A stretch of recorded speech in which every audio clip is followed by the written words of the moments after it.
Welcome back.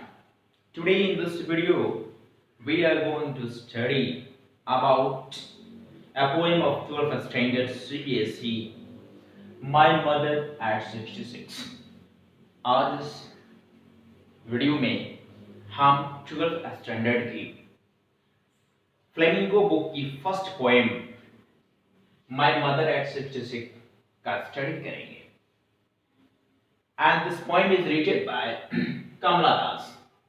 She was born in 1934 and died in 2009.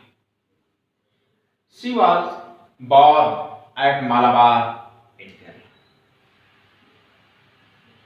इस कविता में लेखिका ने कमला दास ने अपने माँ से मिलने के लिए गई होती हैं और जब उनसे वो जुदा हो रही होती है, वहां से जब रुखसत हो रही होती हैं, अपने घर वापस जा रही होती हैं, उस समय की घटना का उन्होंने इस कविता में जिक्र किया है और कैसी उनकी माँ बुजुर्ग हो चुकी होती हैं, उनकी एज 66 हो चुकी होती है.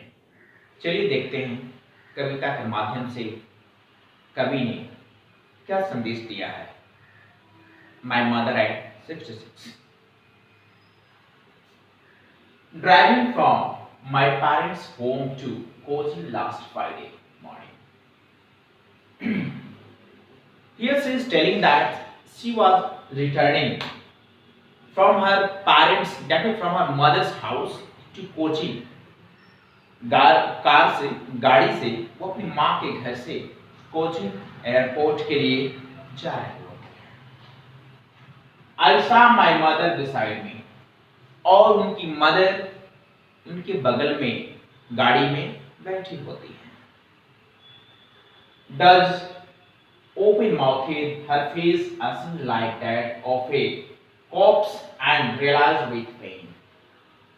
अभी समय का उन्होंने वर्णन किया है. गाड़ी में उनकी मदर सो गई रहती हैं और मुख खुला होता है. चेहरे पे बुढ़ापे उम्र का असर साफ दिख रहा होता है. She was looking tired from days. वह उम्र की उस थकान पे पहुंच चुकी होती हैं. लेकिन लेखिका कहती हैं कि डज वो सो गई रहती हैं. ओपन माउथेड, मुख उनका खुला रहता है. ऐसे बुजुर्ग लोग जब काफी कमजोर हो जाते हैं, सोते हैं, तो अधिकांश का मुख खुला रह जाता है. Her face has seen like that of a corpse and realized with pain. और यह कवित्री बोल रही है कि the poet is telling that her mouth was open, उनके मुख खुला हुआ था और देख के ऐसा लग रहा था बिल्कुल वैसे ही जैसे कोई मुर्दा पड़ा होता है. बिल्कुल वैसे ही कमजोर, चेहरे पीले पड़ गए थे. That she was as old as she looked, but soon put that thought away and looked out of at young trees spitting the merry children spinning. कह रहा है कि अब इन सारे दुखों से घिरने लगती हैं वो. कौन? पोएट. तो इनसे बाहर निकलने के लिए, दैट मीन्स इस सोच से बाहर निकलने के लिए वो खिड़की से बाहर, दैट मीन्स गाड़ी की से बाहर वो देखती हैं, आउटर सीनरी को देखती हैं. What does she find? वो क्या पाती हैं? Trees where running backward. पेड़ जो थे पीछे की तरफ भाग रहे थे और खिड़की से और कुछ दूरी पे बच्चे खेल रहे थे. कहने का मतलब जब इनकी कार आगे की तरफ जा रही थी तो जो पेड़ होते, अदर जो चीज होते हैं, ऐसा हमें दिखता है कि वो पीछे की तरफ दौड़ लगा रहे हैं. Out of their moods. But after the airport security check standing a few yards away. जब एयरपोर्ट पे पहुंचती हैं, जब सिक्योरिटी चेक होता है, सामान के एयरपोर्ट पे चेकिंग होती है, उनकी मदर कुछ दूरी पे उनसे खड़ी होती हैं. Standing a few yards away, I looked again to her. One pale. उनको फिर से वो देखती हैं और उनके चेहरे पीले पड़ गए होते हैं. Her face was looking pale. उनके फेस पीले पड़ गए होते हैं, कलरलेस हो गए होते हैं, यानी कोई रौनक नहीं रहती है. as a late winter's moon and felt that old familiar as my childhood's fear, but all I said was, see you soon, Amma. All I did was smile and smile and smile. कह रहा है कि उनका face colourless हो गया था, बिल्कुल उस सर्दी के मौसम के उस चांद की भांति, जो चांद सर्दियों में दिखता तो है लेकिन कुहासे और धूप की वजह से हमें स्पष्ट नहीं दिखता है, यानी कलरलेस हो गया रहता है।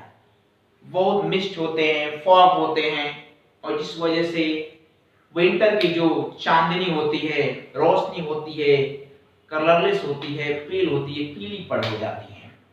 बिल्कुल वैसे ही उन लेखिका पोएट की मां का फेस वैसे ही दिख रहा था।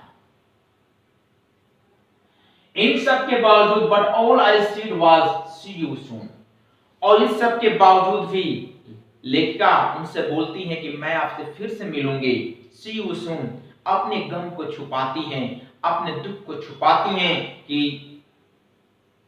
आई am not feeling sad, okay, see you अम्मा। All I did was smile and smile and smile. Here three smile.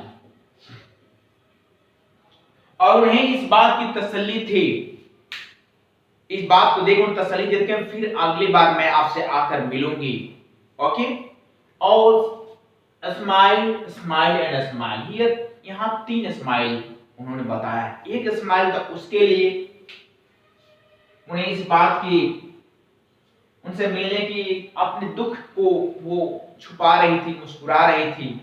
बाहर चेहरे को मुस्कान थी लेकिन अंदर जुदाई का दर्द इनका अंदर सीने में था। And smile, and smile. और दूसरा स्माइल था कि उन्हें इस ये सोचकर ये खुश थी कि अगली बार मैं फिर से अम्मा से इसी हालत में मिलूंगी, सही सलामत मुझे वो रहेंगे। And smile.